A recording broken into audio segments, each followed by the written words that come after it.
जॾहिं पवे यादि सोहबत सुपरियन जी, जॾहिं पवे यादि सोहबत सुपरियन जी, फरियादूं फरियाद नांगा वञनि नंगियो।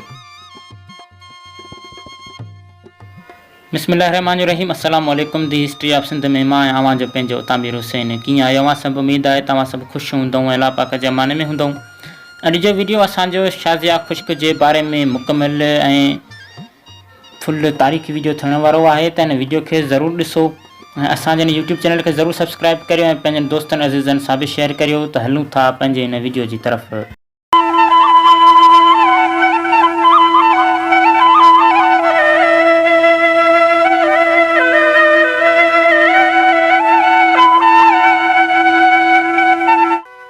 शाज़िया ख़ुश्क पंहिंजे निराले अंदाज़, रंग ऐं ढंग सां तमामु थोरे अरसे में पाण खे सॼी दुनिया में मञरायो आहे। हुन पंहिंजे मख़सूस लिबास वसीले इहो बि साबित कयो त राॻु रुॻो ॿुधण सां न पर ॾिसण सां बि वास्तो रखे थो। हुन ॻाइणनि में पहिरियों भेरो थरी लिबास पातो ऐं ॾिसंदड़नि उन खे तमामु घणो वखाणियो। सिंध खां सवाइ पंजाब जूं केतिरियूं ई फ़नकारूं बि शाज़िया जहिड़ो लिबास पाइण लॻियूं। शाज़िया हिकु पढ़ियल ॻढ़ियल कुटुंब में जनमु वरितो। संदसि पीउ प्रोफेसर फारूक अहमद मिर्ज़ा सिंध यूनिवर्सिटी यमशोरे में एजुकेशन डिपार्टमेंट सां लाॻापियल हो। खेसि शाज़िया सिंध यूनिवर्सिटी कॉलोनी यमशोरे में 16 सेप्टेम्बर 1970 ईस्वीअ में ॼाई। शाज़िया तालीम बि उते ई पिराई। सिंध यूनिवर्सिटीअ मां MA उर्दू अदब में कयईं। 1986 ईस्वीअ में सिंध यूनिवर्सिटीअ जे पॉलिटिकल साइंस जी प्रोफेसर मोहम्मद इब्राहिम ख़ुश्क सां शादी कयईं। शाज़िया खे ॻाइण सां थोरी घणी दिलचस्पी त हूंदी हुई, पर रुॻो शौक़ जी हद ताईं। उन हैसियत में हिन पहिरियों भेरो सिंध यूनिवर्सिटी यमशोरे पारां थियल बैनुल अक़वामी सिंधी कॉन्फ्रेंस में इब्राहिम मंशीअ जो कलाम ॻायो, जेको हो सोणी खाए पई सूर वर वांझो सावण सिर दरिया जे।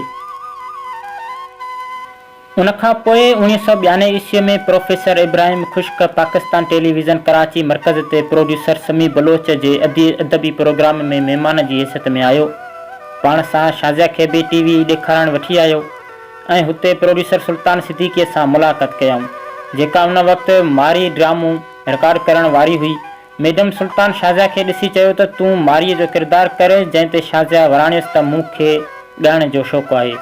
सो अदाकारी न कंदसि। कुझु ॾींहं खां पोइ सुल्ताना खेसि ॻाइण लाइ घुरायो ऐं सभ खां अॻु में शाज़िया जी आवाज़ में थरी लोकगीत मारा उॾता पखीअड़ा कॾहिं आ न मारे देस रिकॉर्ड कयाईं। उनखां पोइ शाज़िया खे तमामु सुठी मोट मिली ऐं उन ई साल थींदड़ शाह साईं जे उर्स में खेसि ॻाइण लाइ घुरायो वियो। शाह साईं जे उर्स ते घणे भाङे सीनियर फ़नकारनि खे घुरायो वेंदो आहे। शाज़िया जे लाइ इब्तिदा यानी पहिरें साल में ई उन मेले में घुराइण वॾो एज़ाज़ हो। हुनखे उते हिकु नगमे ॻाइण जी इजाज़त मिली, पर ज़ोरदार तारियुनि खेसि चइनि कलामनि ॻाइण ते मजबूर कयो। माण्हू संदसि ॻाइण ते नचणु लॻा। भितियुनि ऐं वणनि ते बि माण्हू वेठा हुआ, उते बि हू नचनि पिया। हिकु भित तां कुझु माण्हू किरी पिया ऐं किरण खां पोइ उथी वरी नचणु लॻा। इहो सॼो लिकाउ BBC टेलीविज़न जी टीम रिकॉर्ड करे रही हुई। BBCअ जॾहिं इहो प्रोग्राम ॾेखारियो त सॼी दुनिया खे उन तमामु घणो पसंदि कयो। इहो प्रोग्राम ॾिसी जापान हुकूमत पाकिस्तान सरकार खे लिखियो त तव्हां उन ॻाइणीअ जो तफ़सील मोकिलियो, छाकाणि त असां उन खे घुराइणु चाहियूं था। उन जे जवाब में Pakistan national council of arts जे तॾोके सरबराह ग़ुलाम हैदर सिद्दीक़ीअ शाज़िया जी घणी रहनुमाई कई, तफ़सील लिखी मोकिलिया। उनखां पोइ तुर्त ई जापान हुकूमत शाज़िया ऐं संदसि समूरी टीम खे दावत ॾिनी। जापान वञण वारनि में शाज़िया खां सवाइ संदसि मुड़ुस प्रोफेसर इब्राहिम ख़ुश्क हिकु चंगु वॼाईंदड़ जी हैसियत में, radio producer Nisar Memon team जे सरबराह ऐं प्रोड्यूसर जी हैसियत में मौसीकार उस्ताद ग़ुलाम अली, साज़ंदा मिस्री जोगी, मोहम्मद सूमार ढोलक नवाज़, अला बचायो घड़े नवाज़ ऐं उस्ताद अली नवाज़ शरना नवाज़ शामिल हुआ। जापान में खेनि तमामु घणी मोट मिली। जापान वारनि खेनि चयो त असां शाज़िया बाबति डॉक्यूमेंट्री ठाहिणु चाहियूं था, जंहिंजी रिकॉर्डिंग पाकिस्तान में शुरू कंदासीं, पर जीअं त शाज़िया जे फ़नी सफ़र खे 1 साल थियो आहे, तंहिं करे कुझु साल गुज़रनि त पोइ ठाहींदासीं। बहरहाल जापान वारा कुझु सालनि खां पोइ हिते आया ऐं मुने कलाक जी डॉक्यूमेंट्री ठाहियाऊं। उन लाइ खेनि 1 महीनो हिते रहणो पियो। उहा डॉक्यूमेंट्री आम तौर ते हितां जे मौसीक़ी ऐं ख़ासि तौर ते शाज़िया ख़ुश्क बाबति हुई। हुननि कालाम, टेक्सीला ऐं मोहन जे दड़े खे बि उन में शामिल कयो। शाज़िया बाबति मुख़्तलिफ़ माण्हुनि खां वीचार बि वरितऊं। शाज़िया लाइ साल 1992 ईस्वी वॾनि भाॻनि वारो हो। हूअ उन ई साल टीवीअ ते आई, शाह जे उर्स ते ॻायईं, जापान वई ऐं रेडियो ते बि उन ई साल ॻाइणु शुरू कयईं। जेॾी पाकिस्तान हैदराबाद ते खेसि प्रोड्यूसर कौसर बुर्रे मुतारिफ़ करायो। शाज़िया ख़ुश्क मौसीक़ीअ जी तरबियत कंहिं बि हिक उस्ताद खां नाहे वरिती। संदसि चवणु आहे त मूं पंहिंजी मौसीक़ारनि खां तमामु घणो सिखियो आहे, जिन में उस्ताद नियाज़ हुसैन, फ़तेह अली ख़ान हैदराबाद वारो ऐं रजब अली रज़ा शामिल आहिनि। तंहिंखां सवाइ जिन बि मौसीक़ारनि जी मौसीक़ीअ में मूं ॻायो आहे उन्हनि वटां बि सिखियो आहे।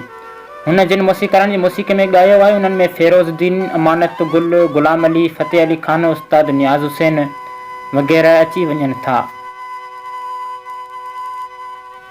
शाज़िया जी मादरी ॿोली त कश्मीरी आहे, पर पाण सिंधीअ, सराइकीअ, थरीअ, उर्दूअ, पंजाबीअ, बलोचीअ, ब्राहिवीअ, गुजरातीअ, ढाटकीअ, मेमणीअ, गोजरीअ, बहारीअ, कश्मीरीअ ऐं अंग्रेज़ीअ में ॻाईंदी आहे।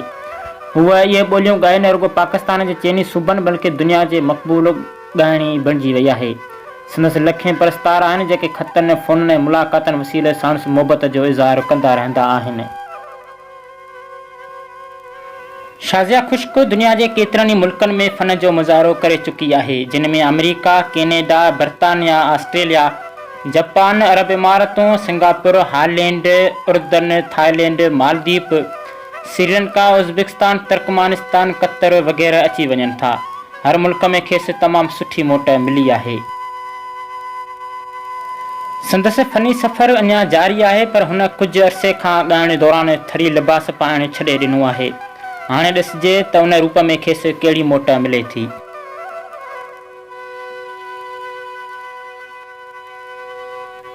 पंहिंजो अॼु जो ही वीडियो पुॼाणी ताईं पहुतो। इनशाअल्लाह उमेद आहे तव्हां सॼणनि खे वीडियो ज़रूरु पसंदि आयो हूंदो, त असांजे हिन वीडियो खे बि ज़रूरु लाइक करियो ऐं असांजे हिन यूट्यूब चैनल खे ज़रूरु सब्सक्राइब करियो, पंहिंजनि दोस्तनि अज़ीज़नि सां बि शेयर करियो।